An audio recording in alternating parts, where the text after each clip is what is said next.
In this video, I will tell you 2 creepypastas.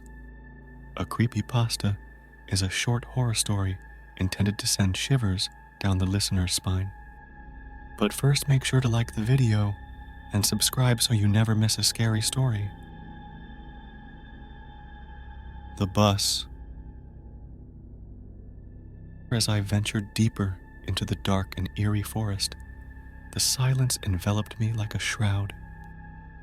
The trees loomed overhead, their gnarled branches stretching out like skeletal fingers, reaching for anyone foolish enough to tread upon their sacred ground. I had always been drawn to the mysteries of the woods, but tonight, as the full moon cast an ominous glow, I questioned the wisdom of my decision to explore this forsaken place. The wind whispered through the leaves, and the leaves rustled in response, as though the forest itself were trying to tell me something. I tightened my grip on the flashlight, its feeble beam my only source of comfort in this desolate darkness. As I wandered deeper, I stumbled upon an abandoned school bus, its faded yellow paint peeling away like dead skin. It was an eerie sight, sitting there in the middle of nowhere, its windows shattered and its tires deflated. I cautiously approached, my footsteps echoing in the quiet of the night. The bus bore the markings of a bygone era, long forgotten and left to rot in this desolate place. I couldn't help but wonder how it had come to be here, so far from civilization. The windows were caked in dirt and grime, making it impossible to see inside. My curiosity got the better of me, and I decided to investigate further. I pressed my face against one of the windows, shining my flashlight inside. The interior was a jumbled mess of torn and tattered seats, broken glass, and discarded toys. It looked as though it had been abandoned in a hurry, a relic of a time when children's laughter filled the air. But then, my heart skipped a beat. In the dim light of my flashlight, I saw something that chilled me to the bone. A child's face staring back at me from the darkness within. His eyes were wide and unblinking, a pale face framed by unkempt hair. I stumbled back in shock, my heart racing. I couldn't believe my eyes. It was impossible. How could there be a child inside this abandoned bus in the middle of nowhere? A million thoughts raced through my mind, but before I could react, the child's mouth curled into a sinister grin, revealing sharp, jagged teeth that glinted in the dim light. Fear surged through me, and I turned to flee. But as I did, I heard the screech of metal against metal and the sound of shuffling footsteps behind me.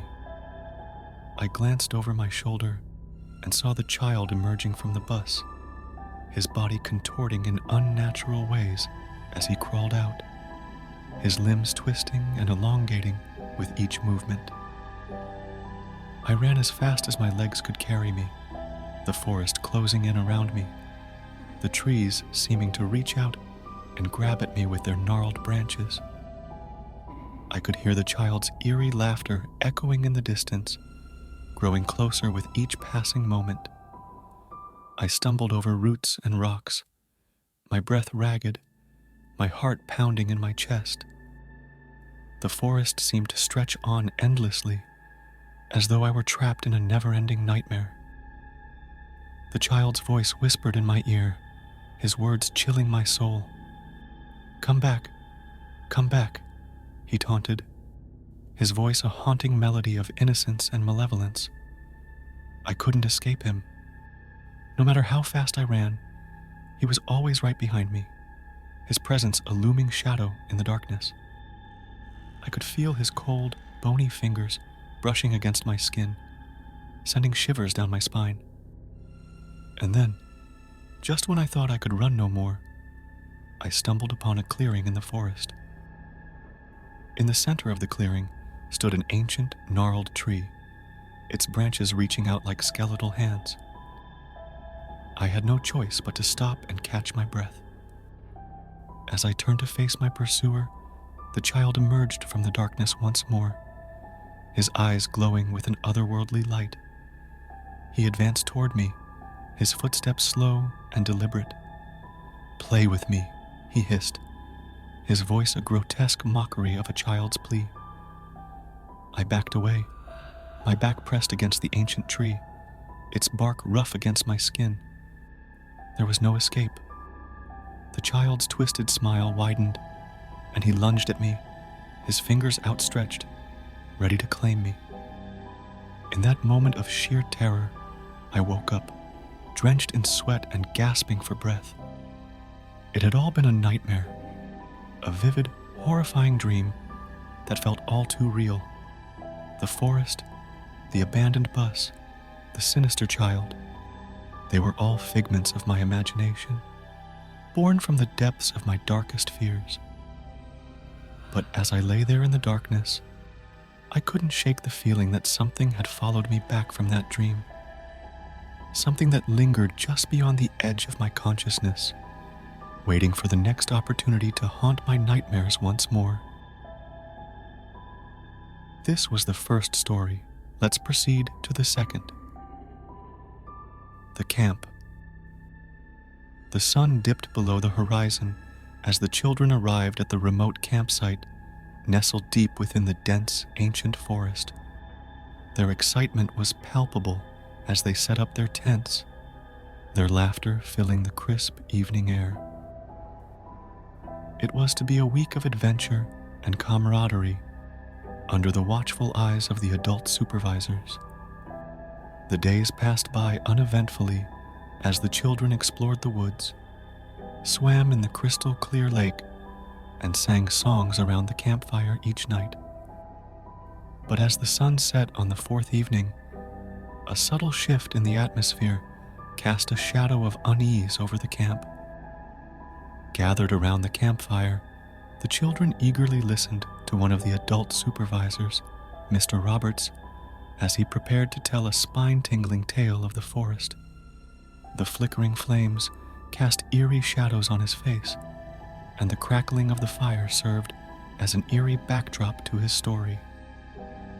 Mr. Roberts began to spin a yarn about a creature that dwelled deep within the woods, a creature known as the Shadow Walker. Legend had it that this malevolent being had haunted these woods for centuries, luring unsuspecting victims to their doom. As Mr. Roberts wove his tale, the children couldn't help but glance nervously into the darkened forest beyond the campfire's glow. The woods seemed to come alive with rustling leaves and hushed whispers. As the story reached its climax, a blood-curdling scream pierced the night, sending shivers down the spines of everyone present. One of the children, Emily, had vanished. Panic swept through the group, and they scrambled to their feet, calling her name into the darkness. The forest felt different now, ominous and oppressive, as if it were closing in around them. Mr. Roberts organized search parties, but despite their efforts, Emily remained missing, leaving behind only a chilling sense of dread. The following night, as the children huddled together in their tents, they heard faint, mournful cries echoing through the forest, seemingly coming from the very trees themselves. One by one, they fell silent, their eyes wide with terror. Another child, David, vanished without a trace. The camp was thrown into chaos, with accusations and paranoia tearing at the fragile bonds of trust. The remaining children were gripped by fear, unable to sleep or find solace in the safety of their tents. The final night descended, and the campfire burned low. Mr. Roberts, now a figure of suspicion, attempted to maintain order. But when he began to speak of the Shadow Walker once more, a chilling realization struck the children. The stories he told were not just tales. They were a sinister ritual, summoning the very evil he described. One by one, the children disappeared into the forest, their terrified cries echoing into the night.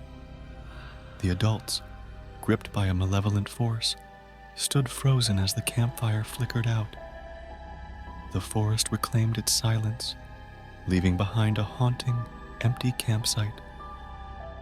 Years later, the campsite remains abandoned, a place where the laughter of children once echoed, but now serves as a chilling reminder of the sinister events that unfolded that fateful week. The tale of the Shadow Walker lives on as a cautionary tale, a story told in hushed voices, a story of a forest that devours those who dare to venture too deep.